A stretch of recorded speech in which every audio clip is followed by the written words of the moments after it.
الحمد لله حمدا كثيرا كما أمر،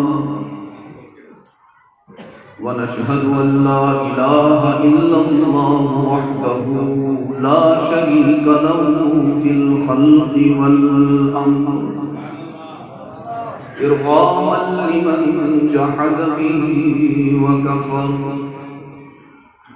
ونشهد أن سيدنا ومولانا محمدا عبده ورسوله. أعوذ بالله من الشيطان الرجيم، بسم الله الرحمن الرحيم. وأن هذا صراطي مستقيما فاتبعوه ولا تتبعوا السبل فتفرق بكم عن سبيله. صدق الله مولانا العظيم. فقال رسول الله صلى الله عليه وسلم: إن لكل نبي دعوة قد دعا بها فاستجيب، فجعلت دعوتي شفاعة لأمتي يوم القيامة. وصدق رسوله النبي الأمي الكريم، ونحن على ذلك لمن الشاهدين والشاكرين، والحمد لله رب العالمين.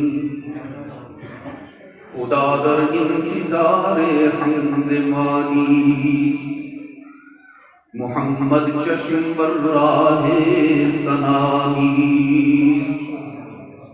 محمد حامد حمد خداست، خدا مدافرین مصطفیٰ است. محمد از تو میخواهم خدا را، خدایا از تو حب مصطفیٰ را.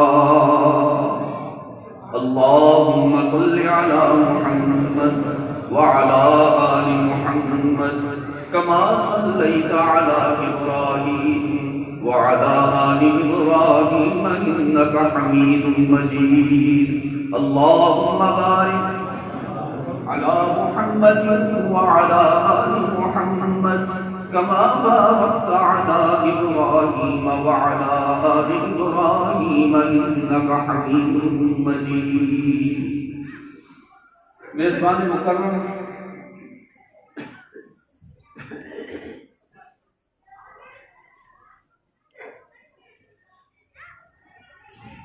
برادر عزیز حضرت مولانا قاری ہارون الرشید صاحب دامت برکاتہ، صدر اجلاس امیر جیو آئی ٹیکسلا حضرت مولانا مفتی تاج الدین ربانی صاحب دامت برکاتہ، دیگر واجب الاحترام علماء کرام، طلباء عزیز، ارباب علم و دانش، محترم بزرگوں اور دوستوں، آج 10 مارچ 2021 ہم یہاں دارالعلوم قدام الدین سلیم خان ہزرو پنجاب پاکستان میں سالانہ تقریب تقسیم اسناد اور دستار فضیلت کے عنوان سے معنون اس مبارک اور مقدس تقریب میں جمع ہیں. جیسا کہ میں نے خطبہ سے پہلے عرض کیا، بہت زیادہ تھکن سے نڈھال ہوں، اور مجھے آپ کے بارے میں بھی بخوبی اندازہ ہے کہ آپ لوگ بھی صبح سے علماء کرام کے بیانات سن رہے ہیں، گھر کا آرام بھی چھوڑا ہوا ہے، نرم اور گرم بستر کو بھی سلام کر کے یہاں سخت زمین پر بیٹھے ہوئے ہیں. موسم میں بھی ابھی قدر برودت ہے، لیکن میں رب کعبہ کی رحمت پر یقین رکھتے ہوئے عرض کرتا ہوں کہ شاید آج کی یہ ہماری حاضری جنت الفردوس کا سبب بن جائے.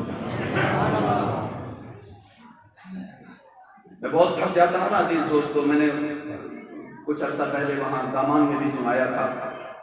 آپ لوگ سرائکی سمجھ لیتے ہیں جی؟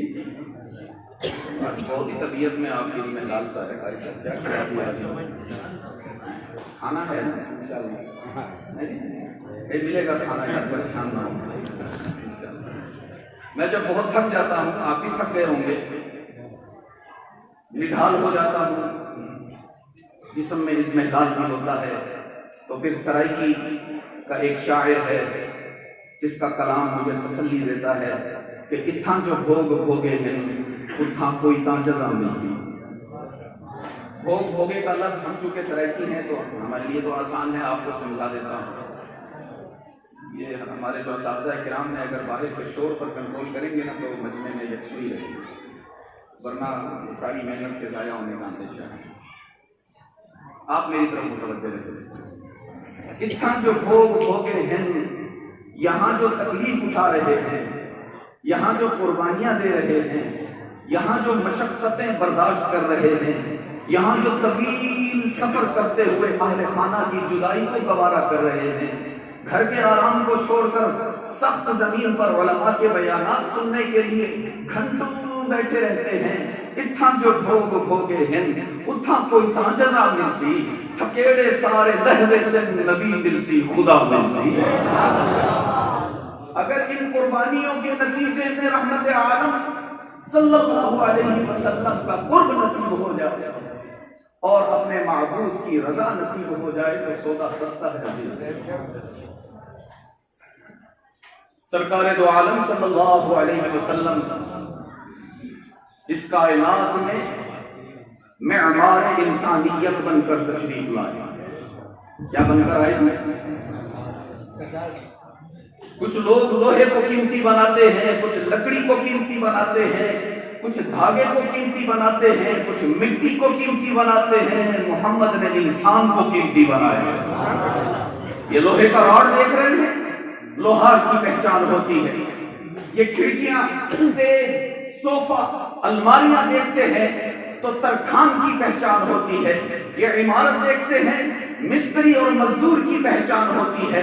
لہلہاتی ہوئی فصلیں دیکھتے ہیں، کسان کی پہچان ہوتی ہے۔ میں اپنی نظر کو کیا کروں، جب ابو بکر اور عمر کو دیکھتا ہوں محمد مصطفیٰ کی پہچان ہوتی ہے۔ رحمت عالم صلی اللہ علیہ وسلم اپنی آفاقی تعلیمات کے ذریعے پستی میں گری ہوئی انسانیت کو بام عروج کو پہنچایا، اور انسانیت کی تعمیر کے لیے جو فارمولہ پیش کیے،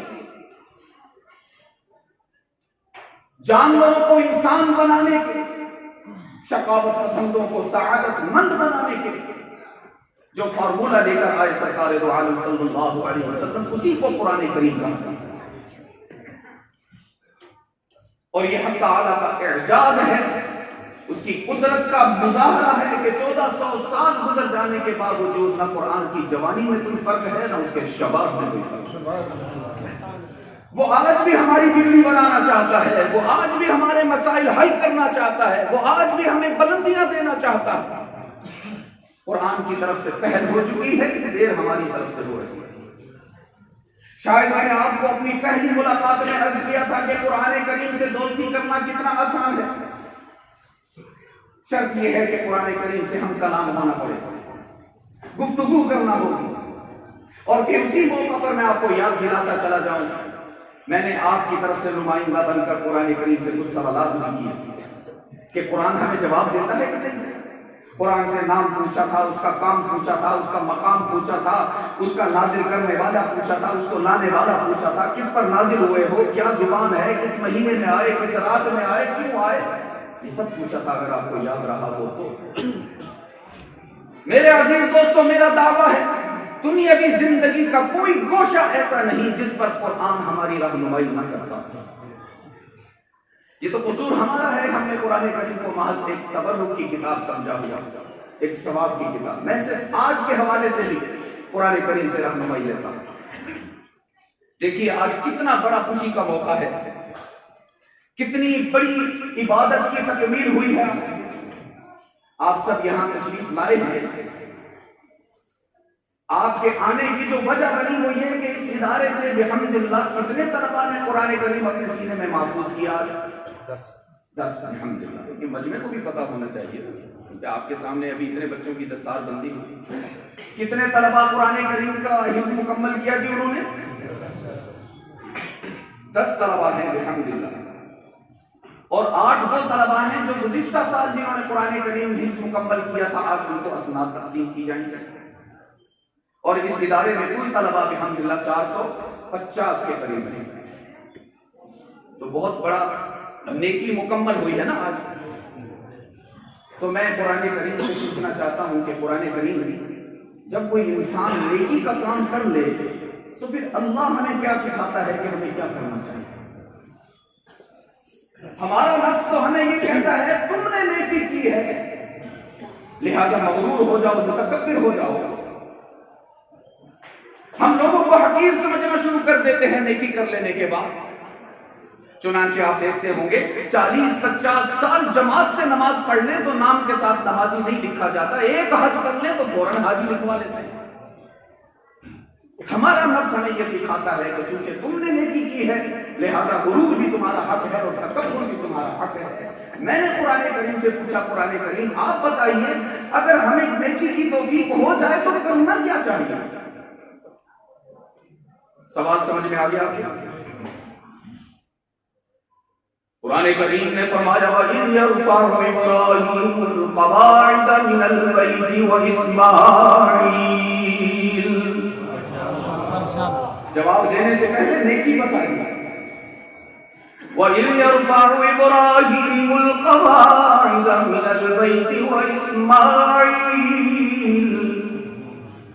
آئیے نا میرے محبوب، میں آپ کی امت کو تعلیم دینا چاہتا ہوں کہ نیکی کرنے کے بعد متکبر نہیں ہونا چاہیے بلکہ منکسر اور متواضع ہو جانا چاہیے، اس لیے کہ نیکی کی توفیق کون دیتا ہے؟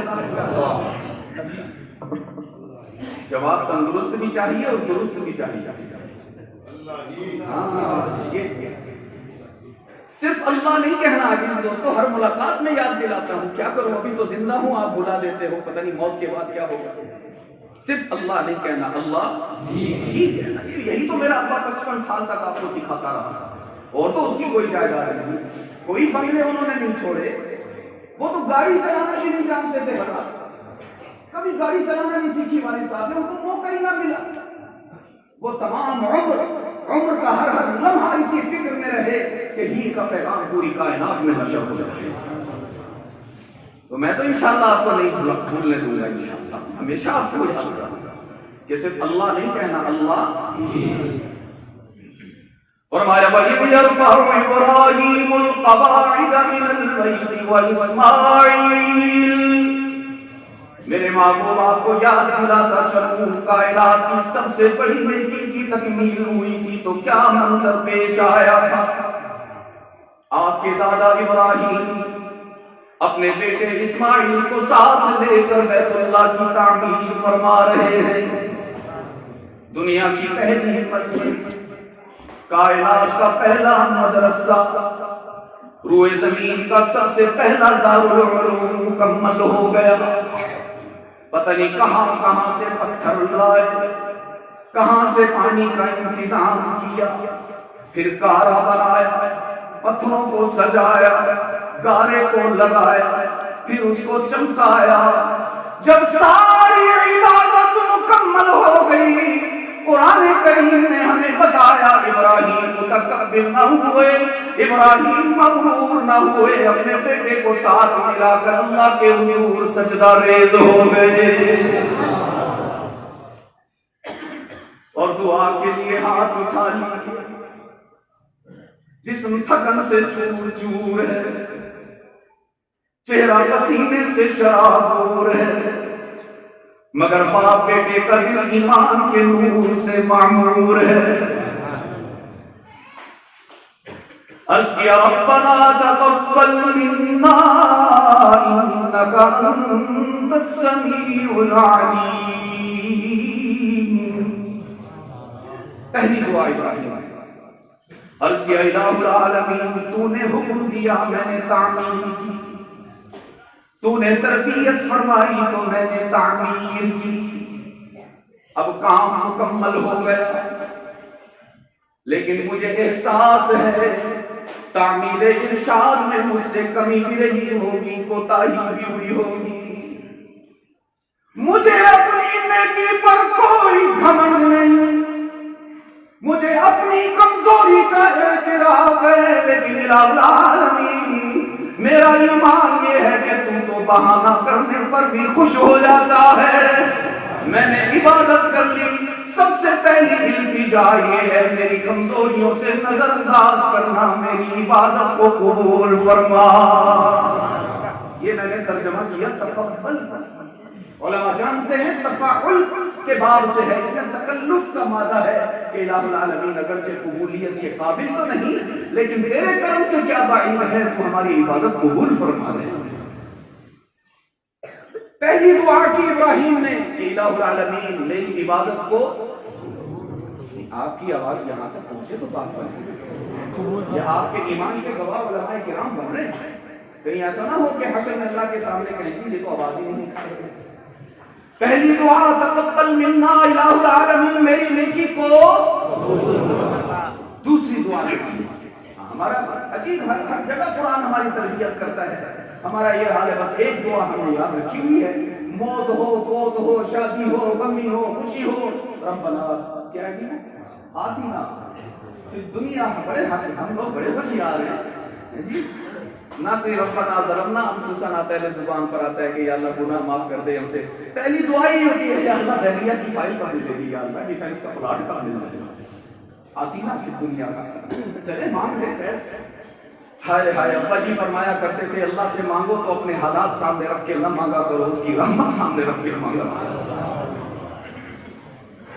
ہم نے ایک ہی دعا ہر موقع کے لیے رکھی ہوئی ہے، وہی دعا کرتے ہیں اور بس چھٹ۔ ہائے رحمت عالم صلی اللہ علیہ وسلم نے حکم دیا اللہ سے دعا مانگا کرو تو محض ایک آدھی دعا پر اکتفا نہ کیا کرو، اکثر الدعا، دعا کثیر انداز میں مانگا کرو، بہت سی دعائیں مانگیں۔ دیکھیے ابراہیم نے کیا کیا مانگا اللہ سے،